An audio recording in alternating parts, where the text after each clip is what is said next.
You see this book? Old, bound in crumpled vellum. Yellow. I purchased it today. 1 lira I paid. 8 pence, that's all. For a quarto size of pure, crude fact secreted from man's life when hearts beat hard and brains high-blooded ticked 2 centuries since. I was in the Piazza San Lorenzo. The square was crammed with booths, buzzing and blaze, noontide and market time. As if guided by Providence, as if a hand propelled me, I made my way across the square to a stall by the steps. And I started to search through the various odds and ends and curios, chipped picture frames and mirror sconces, chalk drawings, books. The life, miracles and death of St. Somebody this and St. Somebody that. And then an old yellow volume, suffused and blessed by the fierce sun. On the title page were the handwritten words, Romana Homicidiorum, a Roman murder case.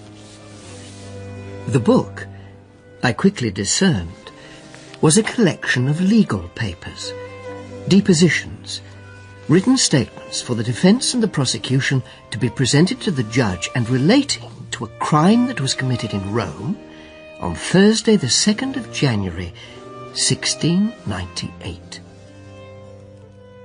Now, here's your father, and you must dry your tears. Yes, forgive me. Pietro? Oh, coming. Oh, heavens, it's treacherous out there. I wondered if I'd get back alive. Dearest father. So, Pompilia, Violante, I've made a tour of the churches and I have seen some splendid things. Oh, let me put a log on the fire. In San Giovanni, which was the best church of all. Oh, who can that be? I'll go. You stay and get warm. In San Giovanni, they had a shepherd who was half the size of life, and his sheep were as big as cats. Well? Open up! Who is it? A friend of Captain Saki, the priest. He's known, I believe, to your daughter. Oh, yes, he is. Pompilia! There's a friend here of the priest. I've brought a letter from him. Open the door, if you please. In my thanks. You! An acquaintance of the priest, if not quite a friend. Please, I beg you! Yes, but to what purpose? Oh, God! Still read I on from written title page to written index, on through street and street, till by the time I stood at home again in Casa Guidi by Felice Church, I had read it all. I knew the whole truth. The truth, that is, as it was variously presented.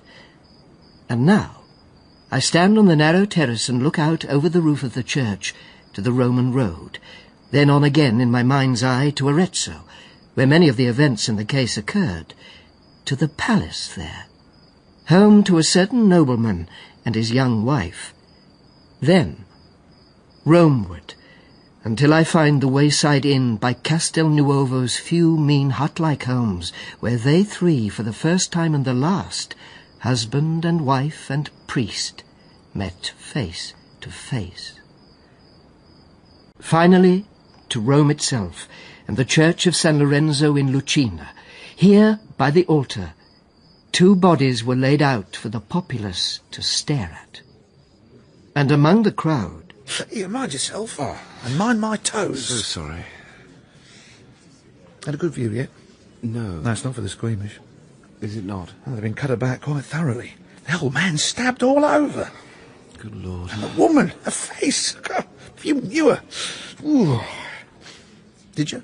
No. Oh, she'd be unrecognisable. They laid both bodies in the church this morn, the first thing, on the chancel 2 steps up, behind the little marble balustrade. Can you see her now? Actually, I'd rather there. not... Oh. Oh. God. Mutilated. Yes. For honour's sake. Honour? Honoris causa, that's the term. To avenge oneself, it's not enough to kill. One must disfigure, too. It's only right. You think so, do No, you? of course. The old woman gave the very first offence and therefore gets the conspicuous punishment. The first offence? That's right. Well, you've heard about it, surely. No, I'm not from Rome. Her name was Violante. His name was Pietro. Pietro and Violante Comparini. The parents, so called. This Pietro, this Violante, live their life at Rome in the easy way that's far from worst. Spend their own oil in feeding their own lamp, that their own faces may grow bright thereby. They reach 50 and over, and having indulged themselves, find that the lamp, as it were, is beginning to burn out. Pietro is in debt. And now that dark begins to creep on day, creditors grow uneasy, talk aside, take counsel, then importune all at once. And in this financial crisis, Violante sees that something must be done. She ponders the nature of the trust fund, which was set up by Pietro's father, and which offers a sizable inheritance to the firstborn child of the couple. But, alas, there is no child, as yet. One evening, Violante leaves her house, walks past the church, Dives down a little lane to the left, is lost in a labyrinth of dwellings best unnamed. Signora. Signora. The Signora lies naked in a darkened room. One of those women that abound in Rome, whose needs oblige them eke out one poor trade by another one. Violante has seen this woman before, has noticed her propitious swelling shape, has tracked her to her home. And now has come to tempt her, and propose a bargain far more shameful than the first, which trafficked her virginity away. Well, what do you say? When the time comes, I'll return, yes? And I'll bring the money, and you'll not breathe a word. Not to a soul. She hurries straight to church, in time for the Magnificat. Behold, Violante. Triumphing in a flourish of fire from her own brain, self-lit by such success. My reproof is taken away. Blessed shall mankind proclaim me now. So that the officiating priest turns round to see who proffers the obstreperous praise. Blessed! Blessed! Her husband is among the worshippers. Perplexed before at the absence of Violante, he is now astounded by her sudden manifestation. Violante! Pietro! Oh, Pietro! Wonderful news. Our works of charity have brought their reward. I'm expecting a child. Good God! He is good indeed. He is merciful. You're expecting a child? Yes, Pietro, yes, after all these years. Oh, it's a miracle! A miracle! How old was the woman? Oh, long past 50. Her husband was a credulous fool. He believed in God. He believed, therefore, that his prayers had been answered. Well, of course. And any doubts he had would be happily suspended, provided he acquired a child and could get his hands on the inheritance. The child was born? Yes? A girl, was it not? Oh, you know that much. She was handed to Violante, who proudly displayed her to Pietro. And she was brought to this very church to be baptized, and was named... Pompilia! Yes, I saw her this morning. You saw her? God be praised, she still lives. Well, I had assumed as much, else she'd be lying by the altar with the parents. She's at the hospital, I suppose? That's right. I went there to visit an elderly aunt. So beautiful she looked. The aunt? Pompilia. Oh. So peaceful. Saint-like. Saint-like? She was in the neighbouring room, and I stood at the door, and there was such a sort of holy stillness there. An aura. And I was told that when she had received the knife wound... She played dead, the cunning girl. No, she offered up a prayer. Asked the Holy Mother for time in which to receive absolution, and she was granted her prayer. She lives and even smiles, and sometimes, I understand, she feels strong enough to speak. And she utters words in praise of a brave young man who was her friend. Ah, yes. Delicately put. Are you married, sir? No. No, I thought not. If ever you are, you'll learn about such friends. There's one that lurks round my house with his lute and song. I've little doubt as to what's brought him there, what I'd like to do with him. But to return to the saintly Pompilia. You know a story, do you? Know about Count Guido Franceschini of Arezzo? Well, I have it all. in the fullest, most unsavoury detail. From a friend of Paolo Franceschini. Paolo? The priest, brother of the Count. Brother, it is finished. Forgive me, what is? My employment, if such it was, with that purple popinjay you found for me. Ah, the Cardinal. You've left him. Yes, Paolo. That is, he's dispensed with your services. I abased myself, I grovelled before him, kissed the feet of a man whose father cleaned our father's shoes, and in return, nothing. I enslaved myself for nothing. I suppose I shall have to return to Arezzo. Unless, perhaps you have sufficient funds to keep me in Rome? No. Back home, then.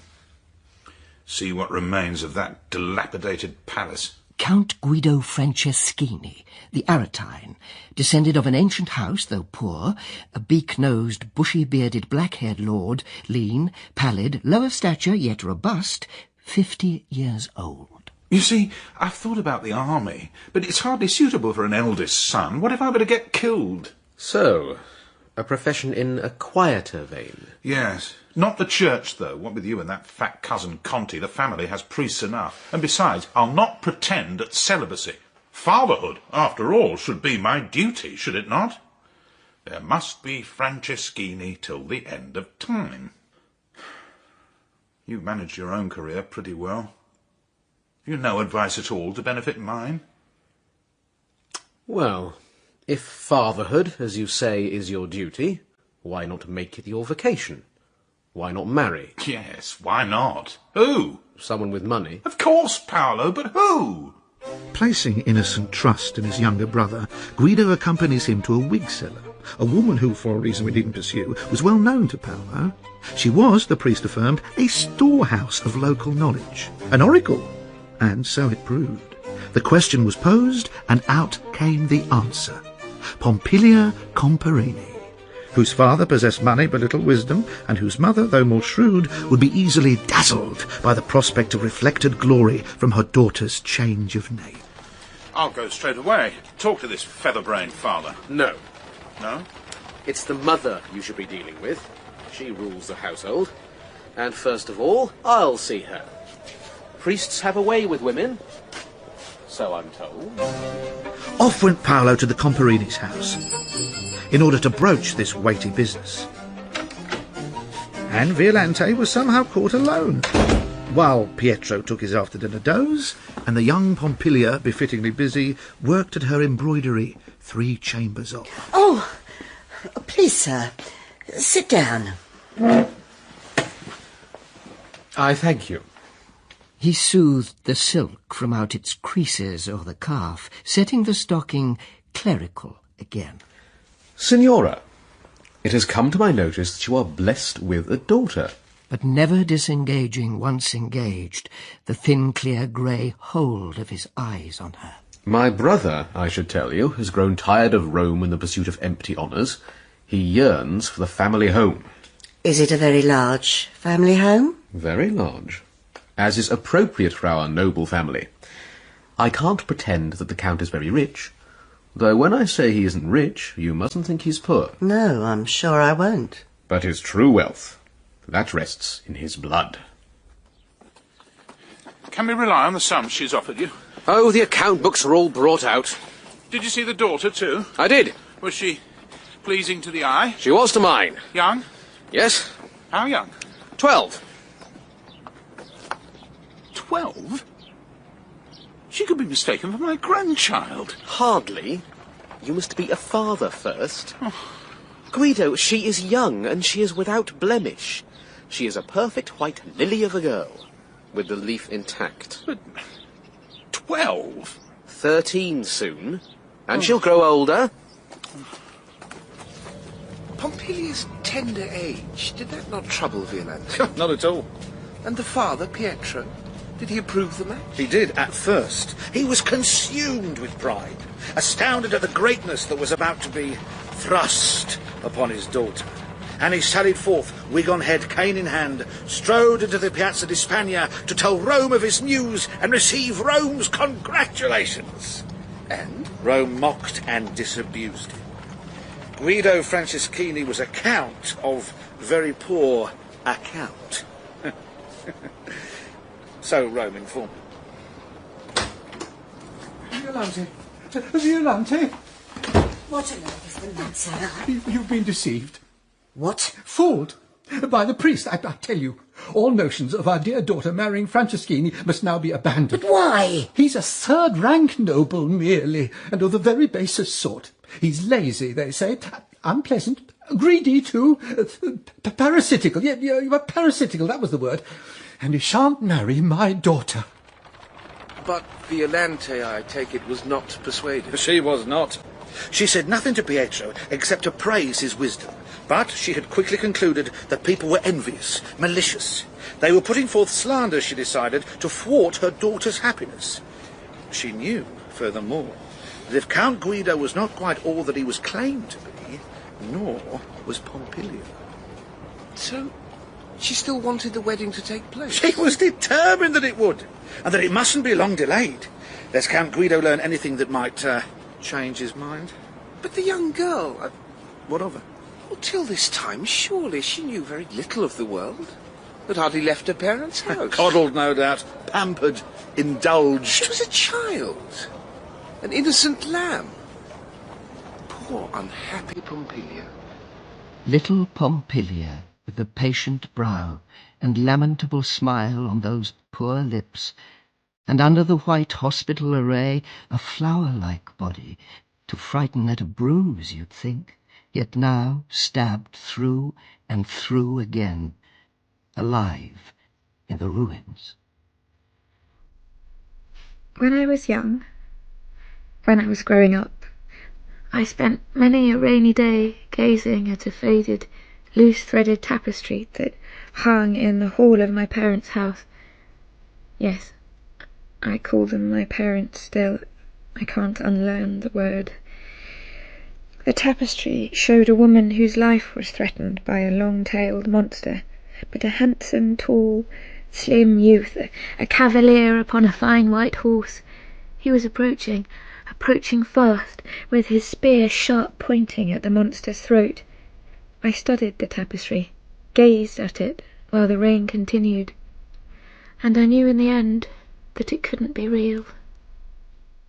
Pompilia. Pompilia. You remember the secret that I told you last week? Yes, Mother. About the nobleman whom I'm to marry. Oh dear, I think... He wishes to see you. He's waiting outside. And this evening... I think I've forgotten his name. This evening, Count Guido is his name. Count Guido. We'll go to the church and he'll marry you. And remember, not a word to your father. You'll only make him blush. He was not as tall as I was. He took my hand and made a smile, and the uncomfortableness of the whole affair didn't seem important to me at all. Marriage was like a coin. Some coins are shiny and new. This one was old and grimy. But it was a coin, nonetheless. It would purchase me the praise of those I loved.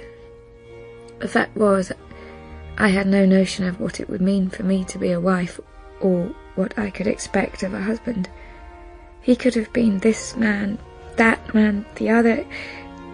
As it turned out, he was not my young cavalier, most certainly.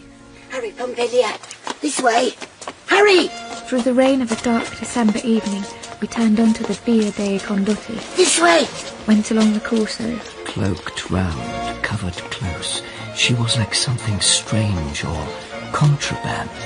And then, up the aisle of the church. The mother keeping hold of her so tight, she fancied they were come to see a corpse. Signora, Signorina, let us lose no time.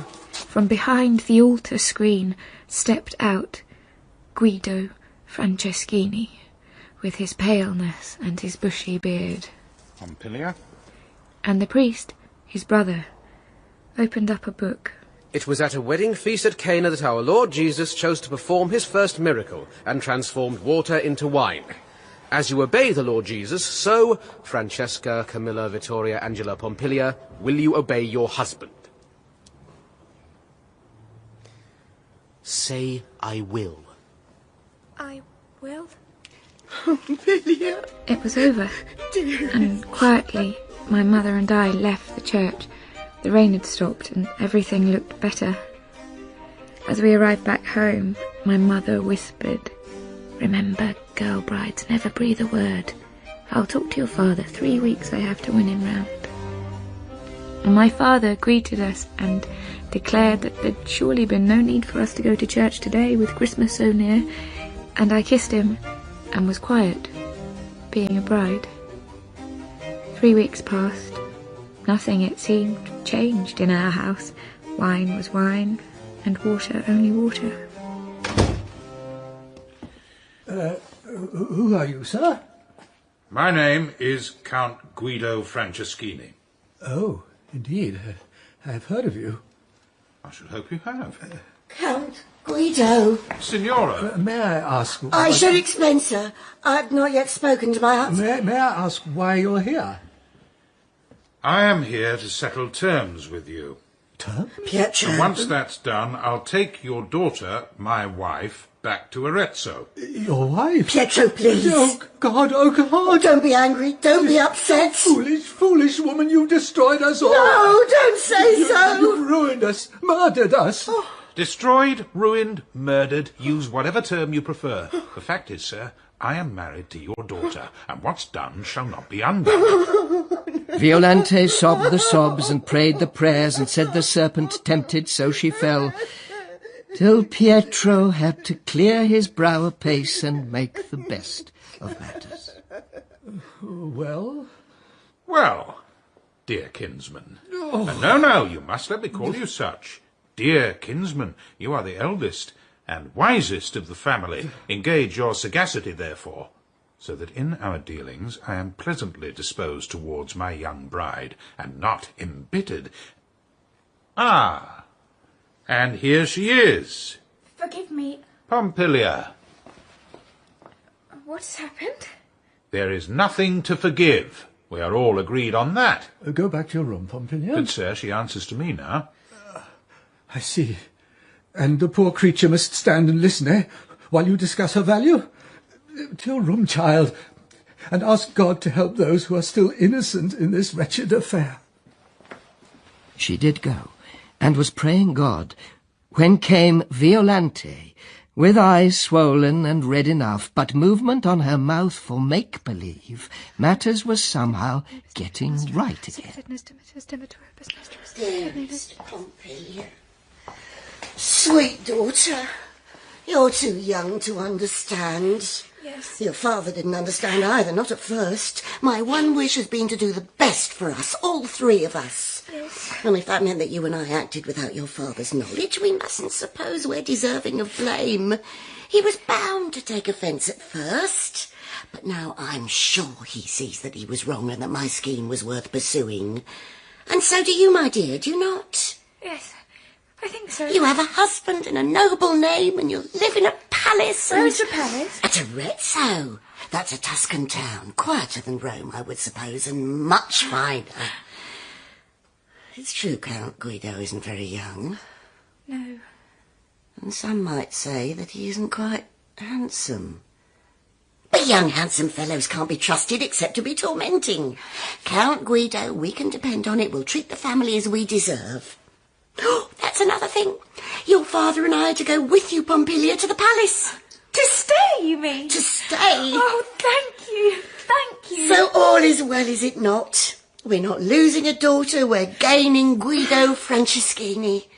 Therefore dry your eyes. All is for the best, if you promise not to cry. We journeyed to Arezzo, discovered that Count Guido's palace was very large but much in need of repair, and that, being large, it was very cold. My parents, of course, were a comfort to me on that first day. But then night came and I was summoned by Count Guido. You may enter. And you may close the door. Close it. This is your bedchamber, sir. Yes, But as often as I want you to share it, you shall. Come here.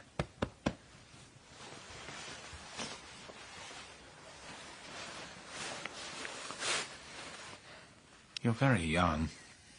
Yes, sir. I'm sorry, sir. So am I. Will I be sleeping here, sir? No, no. You'll not be sleeping here.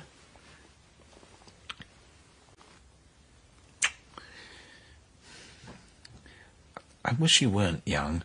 I wish you weren't so submissive. I'm sorry. Forgive me.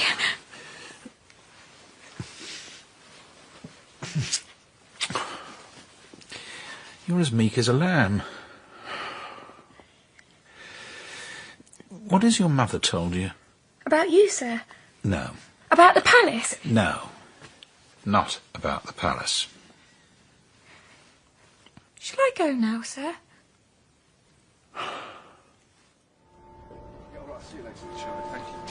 What was that fellow saying? There's news from the prison.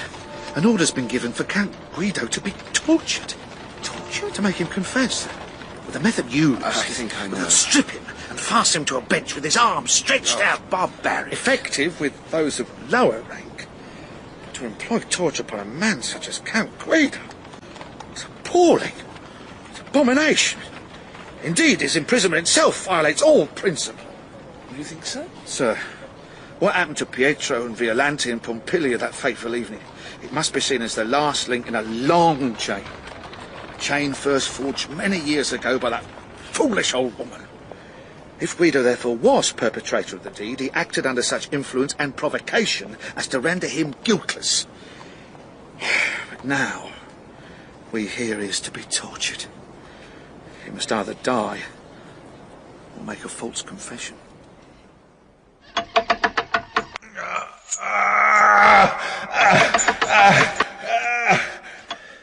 My lord. Count Guido. My lord, please. I'm informed that you wish to speak about the crime. I indicated as much some while ago. You were not over hasty in coming here. Let me be untied. Give the order if you'd be so kind. You have not suffered as long as most, you know. Long enough. You are prepared to tell the truth? I am, and I shall swear to it in the name of the indivisible Trinity. Very well. You shall be taken straight away to the Court of Justice.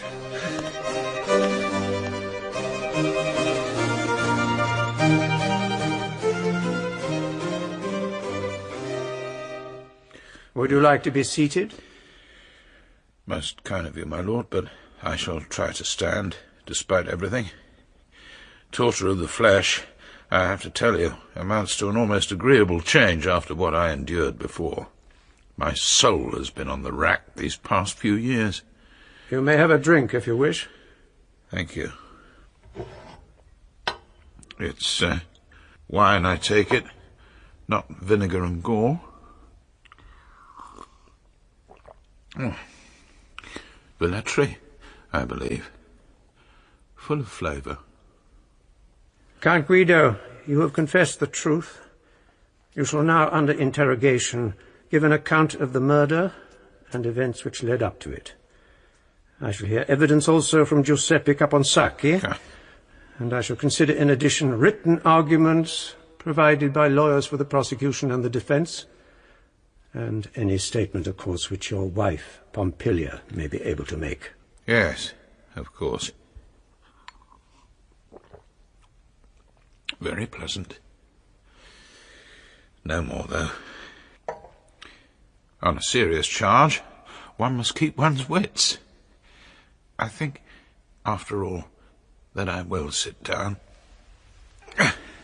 Soft cushioned sits he, yet shifts seat, shirks touch, as with a twitchy brow and wincing lip, and cheek that changes to all kinds of white, he proffers his defence. My lord, the plain truth is this. The whole wretched business has come upon me because I carried the yoke that I was predestined, you might say, to receive. Though I am of noble stock, beyond brave blood I have inherited precious little. The Franceschini, it seems, can only give. Give. We serve. We don't acquire. What happened was I left the family palace and went to Rome, as near to starving as one might decently be, and I watched while many a creature from the dung-heap hopped, skipped, jumped past me, and found success and wealth. I decided, I was persuaded, to marry.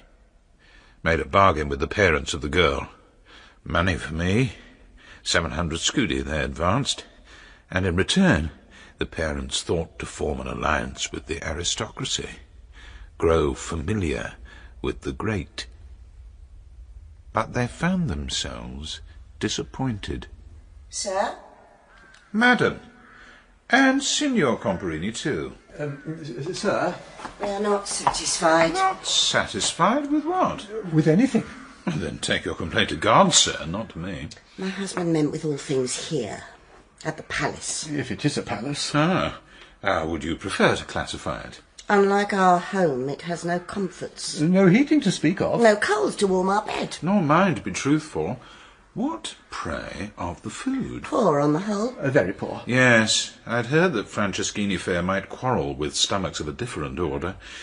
And where, I suppose you ask, is the pomp and pageantry you liked to dream of? Where's the companionship? Where's the sun that used to shine in Rome? And last night, sir? Last night, Pietro was locked out. Locked out? Unintentionally, I'm sure, but even so, enough is enough. Let there be no more sorrow and vexatiousness. My advice to you both is this. Go. Return to the house you love so much, but the rest of the dowry must be paid. And Pompilia, of course, must stay, and Pompilia must be contented. Did you order them to go back home? Order them? Heavens, no. It's true, they were unhappy here. Inordinately so. But I'm unhappy too, and that's why they would never have left me, unless you forced them out, or made threats against them. My only threat, I assure you, was that of further hospitality. But now, my dear, you are alone. Alone, that is, with me. And your husband must be your sole concern. We made a marriage pact, and the law is the law, and you are flesh of my flesh, or ought to be. With a wife, Pompilia, I expect to find true wifeliness. I expect loyalty, obedience. I expect you to be mine. In soul, if not in body.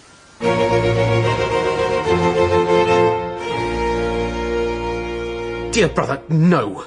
That's not true. There's more yet, I fear, but I'll not pollute my tongue. I promise you, Guido. It happened, she said, when you came here last. In March, I think. No. April, then. There was a conversation between us. That's all. I swear it. Paolo, I should, I know, believe you. Not perhaps because you're my brother, nor certainly because you're a priest, but because she is Pompilia. Because she's never learned to tell the truth.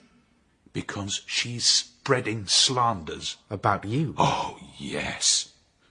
The whole town must imagine now that I've devised more cruelties than Caligula, that having ill-treated her parents, I've inflicted worse on her. And yet, you see, I have begun to suspect that deceitfulness is not Pompilia's only fault. She likes her looks, and she knows how to use them. I think she's becoming a whore. But, sir, I never leave the palace unless I'm by your side. Liar! Last week, I'm told you spoke with the Archbishop. Last week, I'm told you flung yourself at his feet. You begged, sobbed, pleaded with him to see if something could be done, an annulment arranged, so that you might make a husband of one of your lovers. No! You informed him, did you not, that our marriage has not yet been consummated? Consummated, sir? So innocent, so deceitful. I didn't leave the palace. He came here, sir. Oh, yes. A nice distinction. And it must be even sweeter, I suppose, to play me false in my own home. Who else have you invited to your chamber? She was adulterous from the first. This is your claim? It is, my lord. Do you possess proof? Her manner betrayed her. I see. And because of her manner, you imprisoned her in her room. For the sake of our marriage, my lord, and her good name, I limited her freedom somewhat. A dutiful husband surely would do no less.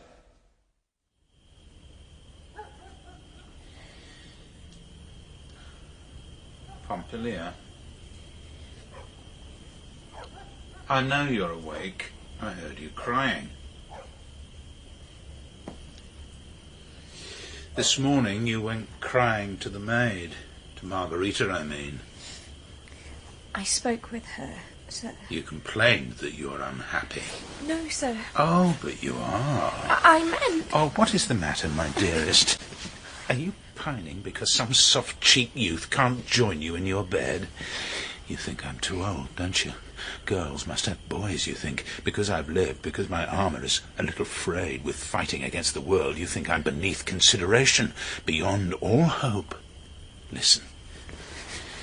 Do you not suppose that if a friend's wife dropped a pretty little note at my feet to the effect that she'd risk everything, shame, death, damnation, for a mere minute of my love, or if some other friend's sister found her way into my chamber, barefooted, hair and clothing all loose, and she cried, "I have fled from Duke so-and-so, the greatest man in Rome, Guido Franceschini, I am yours," do you not think, dear Pompilia, I could search around the crumbling cobweb corners within me and find a remnant of lustful fervour? Answer me! You're nothing. You're fit for nothing. A girl, wife, harlot, untrue to her wedding vow from the very moment that she uttered it.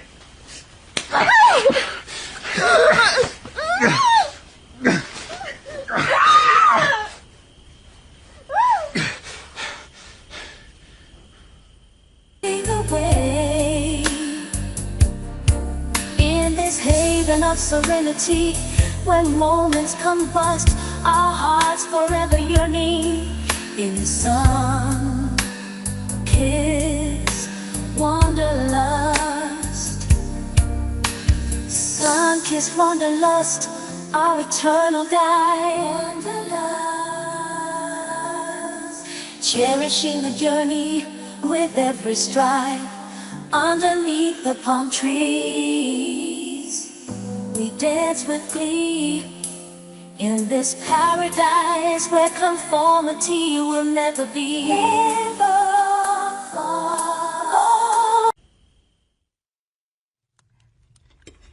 Pietro? Yes, my dearest. Regarding the dowry. The dowry? Yes. Well, there's a large portion still owing, I'm afraid. And last week Count Guido wrote to me. He shan't have it. I fear he must in time. It was promised. Yes, Pietro. But that was before we went to Arezzo and stayed with him. Before we knew the true unpleasantness of the man and the miserable state of his palace. Oh, we should never have left, though. Oh, poor Pompilia. Dear husband, we have all of us been treated shamefully, and we must take a stand. The promises that Count Guido made have been broken, and therefore we won't pay him. Indeed, the portion he already has, we'll request him to return. Oh, Violante, I hardly think he'll agree to that. I think he might. My dearest. Yes, Violante. If by some means Pompilia's marriage were declared invalid. Invalid? How? If it were, then we'd be released from our obligation entirely. And since Pompilia would no longer be Guido's wife, she would come and stay with us again. Oh, yes. And we'd be just as we were, huh? We'd be happy. We'd be prosperous. Yes. Dear husband, I ask for your forgiveness. What I did all those years ago, it was for the best of reasons. What was it you did, Violante, all those years ago? Now be the ready riddance. She confessed Pompilia was a fable, not a fact, and Pietro, who 6 months before had borne word after word of such a piece of news like so much cold steel inched through his breastplate, Violante, now, at its entry, gave a leap for joy. Oh, my darling Violante. Our daughter was never ours. In truth, I think I may have entertained a doubt or two at the time. Oh, but does Pompilia know?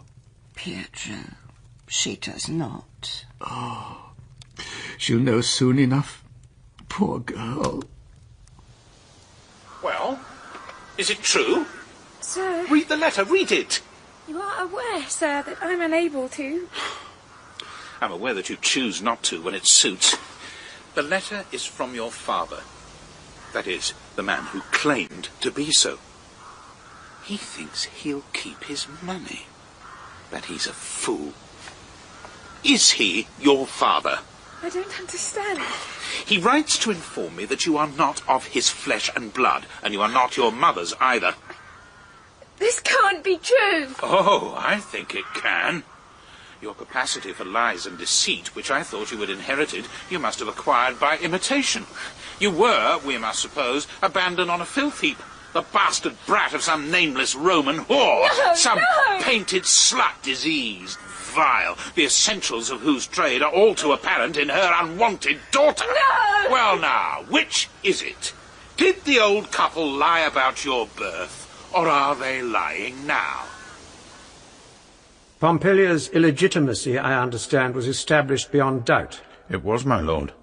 The woman, Violante, provided evidence, amazed herself by speaking the truth. And yet you never chose to expel Pompilia from your home. You thought, of course, that your claim to the dowry would be better served if she remained with you. I thought, my lord, that she and I must keep the sacred marriage vows we made. She was a bald's child, but she was still my wife. You've grown very quiet in recent weeks. Mute, almost. If you wish me to speak, my lord, I'll try. You'll try? I thank you. What has happened, dearest wife? Time was you managed signs of hatred and defiance. Now it's sullenness, despair. You sit up, you lie down, you gaze up at the ceiling, you lean over the windowsill. You are cold, pale, silent as stone. There's no offensiveness, no curses. What has caused this change, Pompilia? Tell me. This is your latest game. It seems to abandon the game entirely. Pompilia now is unprotesting, subservient. Those scissors. Yes, my lord. Give them to me. I shall cut your hair. And you won't offer a word of complaint. Not a word. I can snip away the dark black locks. Down they float. Look, there they lie, curled like serpents on the floor, and no response. Nothing. Or I can put my hands around your neck, and you don't even move. And when I tighten the grip a little, no resistance. So it's clear what would happen if my grip was firmer still. A moment or two of disquiet, that's all. Eyes working, tongue protruding, a long sigh. No more. You wouldn't move. So uncomplicated, it would be like killing a horse I couldn't ride. Tell me about this new trick you play. Is it of your own devising, or is there someone else involved? I was his wife.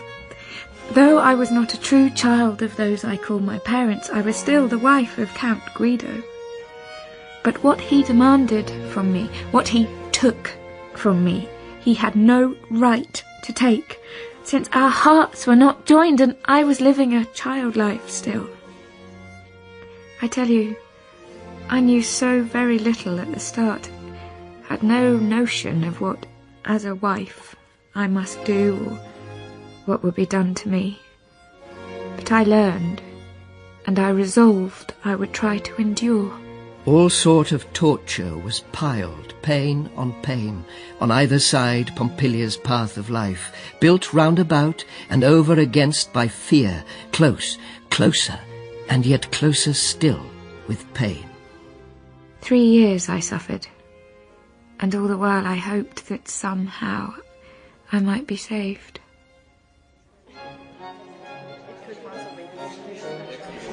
It was March, the last days of Carnival, and my husband had taken me to the theatre. which he'd never done before. Signora! I didn't know why he'd brought me, or why he chose not to sit beside me, but was crouched, hidden, in the shadows behind.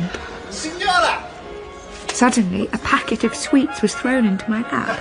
You pardon me, I hope, Signora?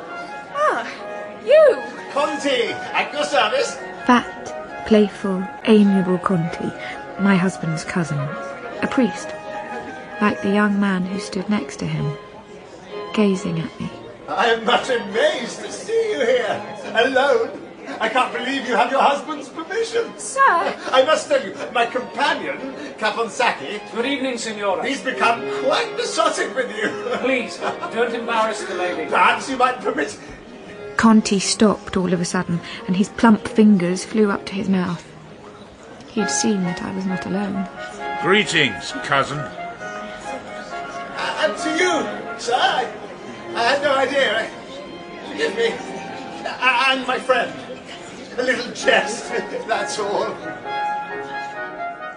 Enjoy the play. What was the meaning of it? It meant nothing. Oh? A man throws sweets into a lady's lap and it means nothing. He knows you. He's met you. He's your cousin. Not him. The tall one, the preening, primping, licentious priest. What was his name? His name? Caponsacchi. That's it. Yes. You remember it well, of course. This is a fellow who in recent days has been lurking near the palace wall so that you and he can exchange a glance, a whispered word, and worse. My lord, this is, as ever, false. You have invented reasons for jealousy. You are a slut. No, no. A slut. And a fool, too, if you thought I could be duped. My God, why must I torment myself? Why don't I put an end to your worthless existence, as any other fellow would do? I think, sir, there is a much worse fate for me than death. Ah, yes. Brave words. You'll risk everything to satisfy your lust. And I suppose this Caponsacchi thinks, because he is a man of God, that his lewdness will receive my benediction. He mistakes me. Next time he's near your window, I might well greet him with a sword and drive it through his lily-scented cassock. Your name? My name, Your Eminence, is Giuseppe Caponsacchi. You have been called as a witness in this case, to tell me what you know and to speak the truth. I spoke the truth when I was summoned here just half a year ago, and answered the charge Count Guido brought against me. The whole business of my acquaintance with Guido's wife was examined at some length, if you recall.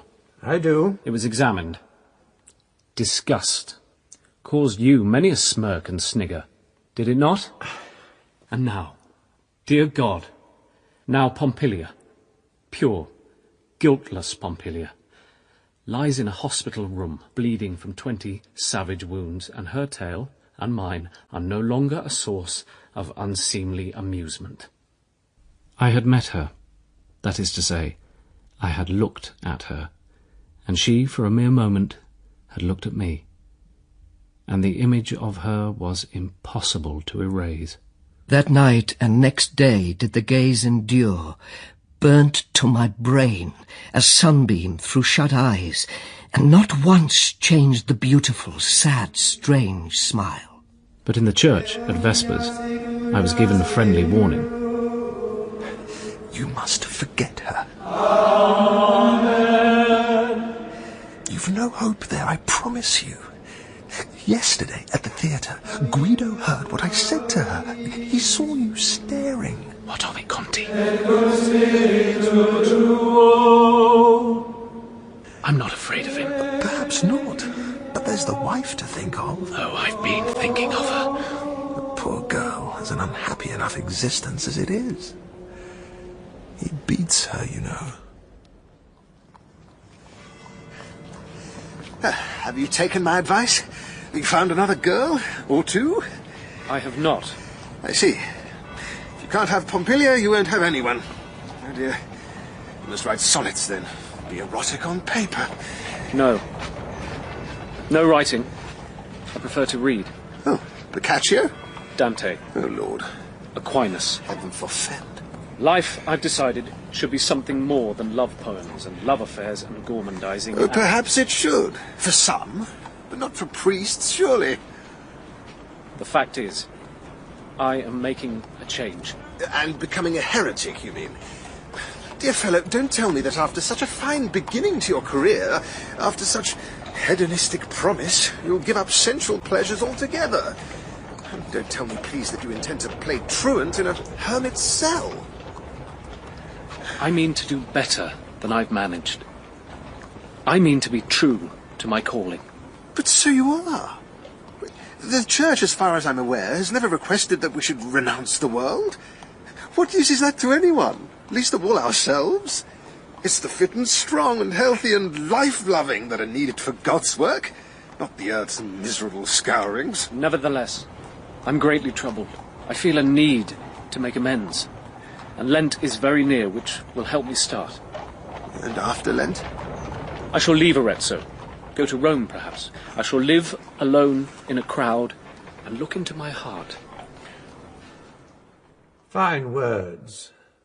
But I wonder, was this your real intention?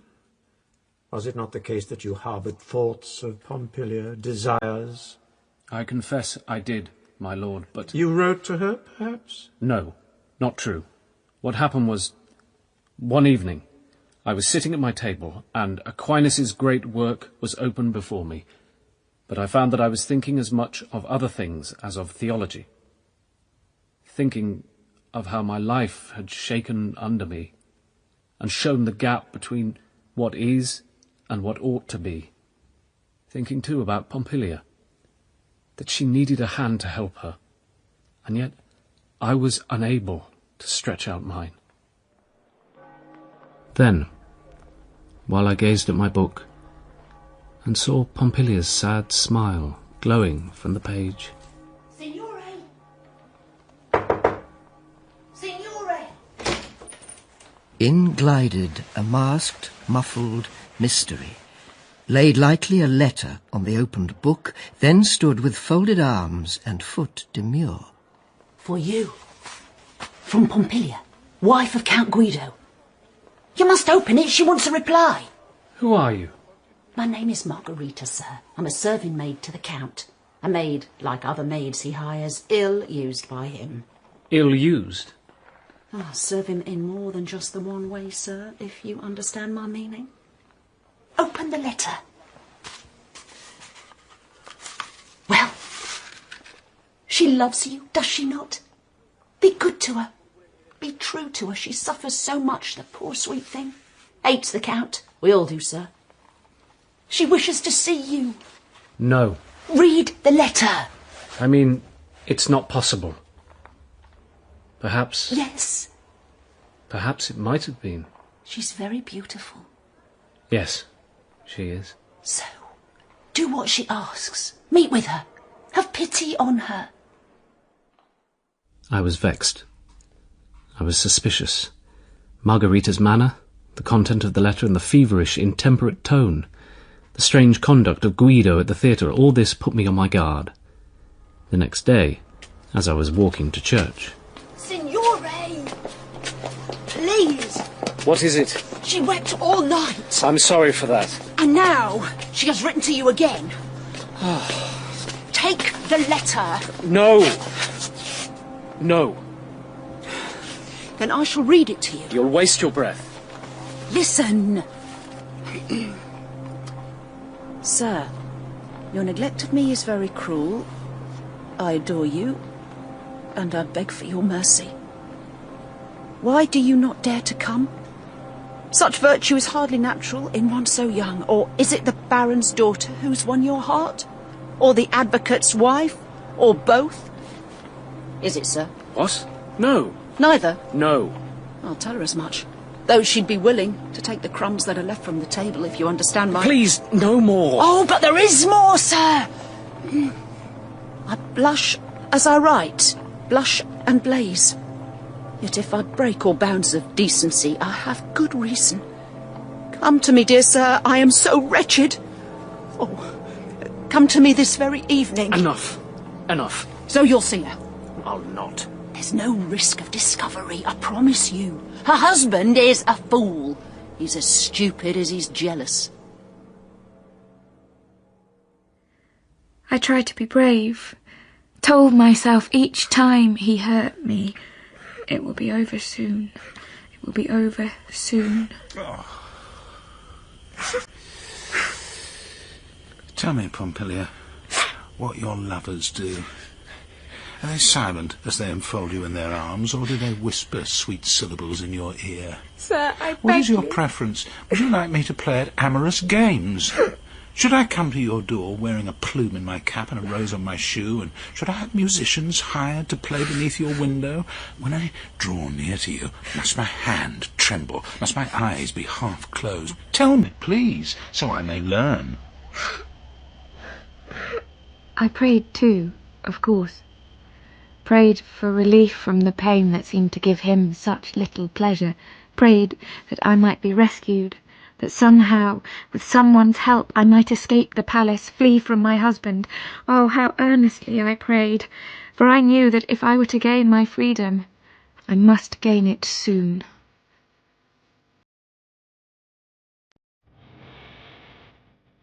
In Episode 1 of The Ring and the Book by Robert Browning, adapted by Martin Wade, Browning was played by Anton Lesser. Guido Franceschini was Roger Allam, and Pompilia Lou Brealey. Caponsacchi was played by Dominic Rowan, and the judge by John Rowe. The first Roman was Stephen Critchlow, and Paolo Franceschini was played by Dan Starkey. Pietro Comparini was Andrew Sachs, and Violante Comparini Francis Jeter. Conti was played by Chris Pavlo, and Margarita by Joan Walker. The second Roman was Ben Crow.